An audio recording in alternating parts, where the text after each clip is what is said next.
د افغانستان د 30 کلونو ناکراریو تر ټولو تریخ اړخ دا و چې مرګ پکې اسانه شو. قتل چې تر ټولو لویه بد اخلاقي ګڼل کیږي، د افغانستان د وروستیو لسیزو تاریخ د بېرحمیو تاریخ کړ. په دې دوران کې ډیرو کسانو د 3 ګونو محکمو صلاحیت د خپل توپک مرمۍ ته ورکړ او بېشمیره کسان یې ووژل. په دغو وژل شویو کسانو کې د افغانستان مشهور سندرغاړی عبیدالله کندهاری هم شامل دی چې په مړینه یې 11 کاله تیریږي او قبر یې دا هومره موده ورک و. د عبیدالله کندهاری قبر په دې وروستیو کې په کندهار ولایت کې موندل شوی دی.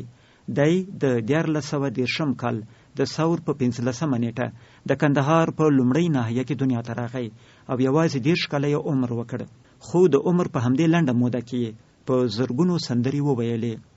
دی د 1459 کال د هود په شپږمه ووژل شو. دا چې عبیدالله کندهاری څنګه ووژل شو، ولې ووژل شو او قبر یې چیرته موندل شوی دی، د دغو او داسې نورو پوښتنو ځواب له عبدالواسع حدسیال سره. د څه مودې راهیسه د عبیدالله کندهاری د ژوند، هنر او د مړنې په اړه باندې د ډیره وخت بوستم چې په دغه برخه کې کار وکم، چې له شمرغه تر ډیره حده پرې توانېدلی هم یم چې په دغه برخه کې ښې لاسته راوړنې ولرم. تقریبا د 4-5 میاشتو راهیسه په کندهار کې ډیری هغه ځوانان، هغه فرهنګیان چې غواړي عبیدالله جان کندهاری قبر ورته معلوم سي، قبر یې پیدا کړی سي، خو په دغه برخه کې په کندهار کې د ډنډ ولسوالۍ ولسوال احمد الله نازک چې هغه هم یو ځوان فرهنګي دی یا د فرهنګیانو سره نږدې پاتې شوی دی، ما و هغه به هر وخت دغه یادونه کوله، البته د نورو دوستانو په شمول چې عبیدالله جان کندهاری قبر باید پیدا سي. هغه چې د یو وخت راته وویله تقریبا داسې 1.5 میاشت تر مخه چې ما هغه قبر پیدا کړی، هغه د تختپل ولسوالۍ د نایب ویالې په سیمه کې په ریګستان کې پروت دی. البته هغه څوک یې پیدا کړي و چې په خپله جان کندهاری هغوی د پنکړی او خاورو ته سپارلی و. تاسو ول چې دغه کسان وایي چې دوی خپل عبیدالله جان کندهاری په دغه ځای کې ښخ کړی دی، د دوی پر ویناو باندې څومره سړی باور کولی سي؟ په خپل احمد الله نازک یو پلاوی له دغه پیښې څخه وروسته چې ورته معلومه شوه چې د عبیدالله جان کندهاری قبر پیدا شوی موندل شوی دی، د یو 15 کسیزې پلاوی وټاکئ، بیا هلته سیمې ته ولېږئ. تر پوښتنو ګروېږنو وروسته یو نه بلکې 2-3 د هغه وخت پخواني انځوري چې بلکې هغه وخت په کېدای شي دوی هلکوان و، هغه وخت په کېدای شي دوی نوي ځوانان و زلمیان و، هغه یې لیدلي، هغوی په ډاډ سره ویلي چې دغه عبیدالله جان سندرغاړی دی. دلته د انقلاب په اولو شپو کې وویشتل سو، بیا د جسد موږ په دغه سیمه کې خاورو ته سپارلی. نو معلومه خبره ده چې پر یو چا باندې د شریعت له مخې 2 شهیدان پر یو چا باندې تیریږي، هغه که په هره برخه کې وي 2 نفرو شهیدي اړینه ده چې 2 نفره شهیدان چیرته ګواکې هغه موضوع هغه ډول ده. نو دلته له 3 شهیدان تر اوسه تیر شوي چې هغوی وایي چې بل یې د عبیدالله جان کندهاری دی او موږ په خپله دلته خاورو ته سپارلی. تاسو د دې پیژندل شوي سندرغاړي پر ژوند او پر هنري ژوند باندې یوه لړۍ هم شروع کړې ده چې تاسو بېلابېلې څېړنې په دې کې را یوځای کړي دي، که په دې به معلومات راکړئ چې دی چا ووژئ او ولې ووژل سو په هغه وخت کې؟ عبیدالله جان کندهاری لکه تاسو چې په پیل کې هم وویله چې دی د کندهار د سیمې یو وتلی منلی او خوږژبی سندرغاړی دی چې تر زیاتې کچې پرې سندرې ویلي چې تقریبا تر 2000 زیاتې کیسې ده ویلي دي چې دا په خپله زرګونه غزلو و سندرو ته رسېږي. په ټولنه کې زیات اغېز و تاثیر درلود، د ډېر ښایسته حنجره وه، ډېر ښایسته غږ یې درلود. ډېری کندهاریانو بلکې د پښتنو تر څنګ د نورو ژبو لوستونکو هم دی اورېدی. عبیدالله جان کندهاری چې کله په افغانستان کې د غوایي کودتا په وجود راځي، یو شمېر وتلي او منلي شخصیتونه هغه چې په هره برخه کې وي، د سیاست په برخه کې، ملایان په هنري برخه کې، ملي سوداګر، هر څوک چې وي په یو ډول نه یو ډول هغه تهدیدېدله، په یو ډول نه یو ډول هغوی وژل کېدله، اوره کېدله. البته له کورونو څخه هغه دی معلومه خبره ده چې 3 لسیزې کېږي ډېری داسې خلک دي چې تر اوسه بیا د ژوندو د مرګ یا د مړینې د رک خرک ورک دي. عبیدالله جان کندهاری هم زموږ له هېوادوالو څخه یو هغه څوک چې چې دی د سختو ګواښونو سره مخ شو، دته ګواښنې کېدلې.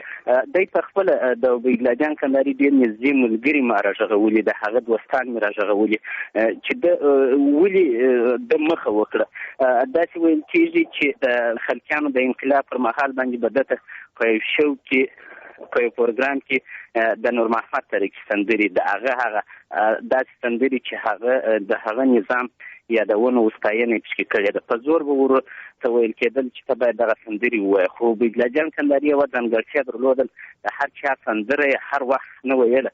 هغه یو محفل پېژندونکی سندرغاړی و، هغه محفل ته کتل، هغه خلکو ته کتل چې د کم ذوق، د کم مینې، د کم سلیقې خلک ماته ناست، هغه ډول سندره یې ورته ویل اوروله.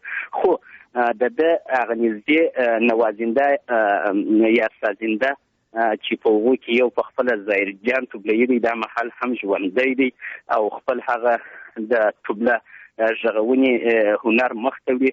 هغه وایي چې په بېلابېلو وختونو کې به د پخوانیو خادیانو، د پخوانیو سربازانو لخوا، د هغو د قومندانانو لخوا دی ګواښل کېدی، پر ده به کلاشینکوف راپورته سو چې هلکه ته دغه فلاني سندره چې دا د انقلاب بریا پکې یاده سوې ده، ته باید دغه سندره ووایه.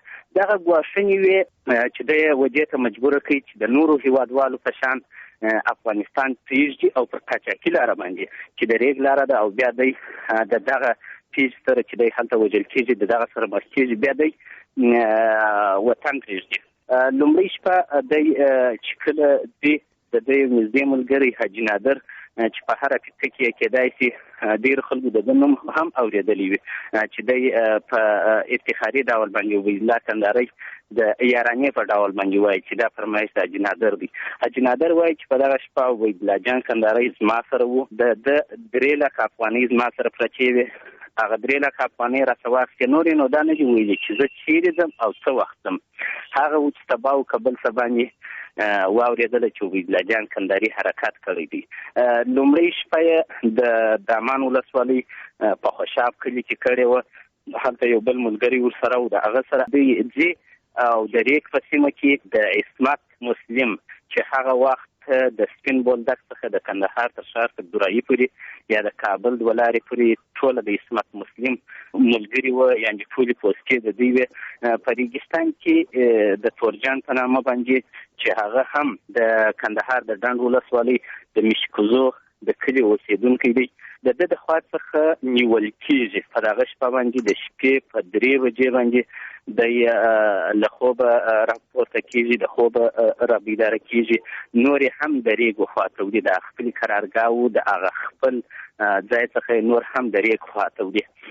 هلته بیا په دې نیت باندې چې ته ستا سره پیسې در څخه دي، ته موږ ته پیسې راکړه.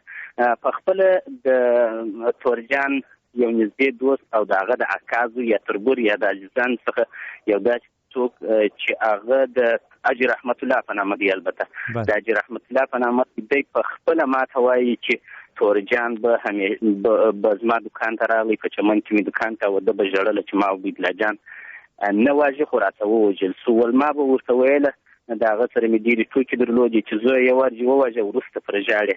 ول ده ویله چې ما پیسې ځینې اخیستلې، ما خطایي ټک ور وکړئ. هغه وخت کې نوی جهاد شروع شوی، وسله نه وې راغلې وه، خلک دومره ورسره وارد نه وه.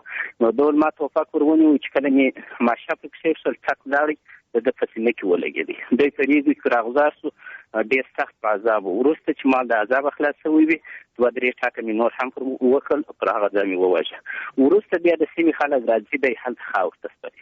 عبیدالله جان کندهاري په کندهار او ټوله سیمه کې یو محبوب سندرغاړی و. تر هغه وروسته هم زیات ځوانان دغه ډګر ته راغلي دي او هغه د اوس هم ځینې ځوانان فعالیت کوي. ولې د ده ځای تر اوسه پورې تش دی، لکه څنګه چې د احمد ظاهر ځای چا ډک نه کړی سو؟ ولې د عبیدالله جان کندهاري ځای هماغسې تش پاتې دی؟ دا پوښتنه هم په خپله د دغه څېړنو پر مهال باندې چې زه بوخت یم د ډېرو سندرغاړو څخه مې کړې ده دا پوښتنه. البته د استاد عبدالرحمن رحماني څخه چې د موسیقۍ په برخه کې دی ډېر تکړه استاد دی، منلی استاد دی، د موسیقۍ په برخه کې ډېری شاګردان لري. د هغه څخه مې هم دا پوښتنه کړې ده چې ولې داسې یو څوک را پیدا نه سو چې د عبیدالله جان کندهاري ځای دې ونیسي. عبیدالله جان کندهاري ډېرې ځانګړتیاوې درلودې، ښایسته خوندور تلفظ یې درلود، د په کښته کرچ کې سندرې ویلې چې دا هر سندرغاړی نشي کولای. د شعر ښه انتخاب درلودی چې البته د بېلابېلې سندرې ویلي چې خو هغه هم د هغه چا لخوا څخه دغه فرمایش ورکول شوی دی چې دته به ناست یعنې د بېلابېلې سندرې ویلي خو ډېر شوق زه کې دغه و چې باید پوخ شعر ووایي، باید تلپاتې شعر ووایي، باید د داسې شاعرانو شعرونه ووایي چې هغه د خلکو په زړونو کې پاتې دي. او د ډېر پوست نرم غږ درلودی. دی تر زیاتې کچې پورې کمپوزر و، د ډېر نوي ښایسته کمپوزونه جوړ کړل. دی پر کندهاري کلاسیکه موسیقي باندې پوره برلاسی و. دی یوازې کندهاري پښتو موسیقۍ ته د هغه د نوي طرزونو د هغه د پخواني طرزونو د راژوندي کولو لپاره کار نه وکړ، بلکې د فارسي څخه د احمد ظاهر و هنګامي و استاد سرهنګ و نورو آهنګونه هم طرزونه هم پښتو ته راکاپي کړل، قسمت یې راکاپي کړل، هغه یې په کندهاري سبک کې وویله. او د هندي سبک څخه هم د لتاو محمد رفیع و نورو سندرغاړو د هندیو وطنو سندرغاړو سندرې قسمت یې هغه طرزونه راکاپي کړل، کندهاري سبک یې ځای کړل. نو دا د کندهاري سبک په برخه کې ګواکې په دغه برخه کې چې کندهاري سبک ته ډېر څه راوړي دا کار ګواکې هېچا نه و کړی. دی داسې و چې یوه سندره به یې په لومړي ځل ولیدل، بس دی داسې یو څوک لکه نابغه په لومړي ځل به بس هغه سندره کمپوز به ورته جوړ کړي.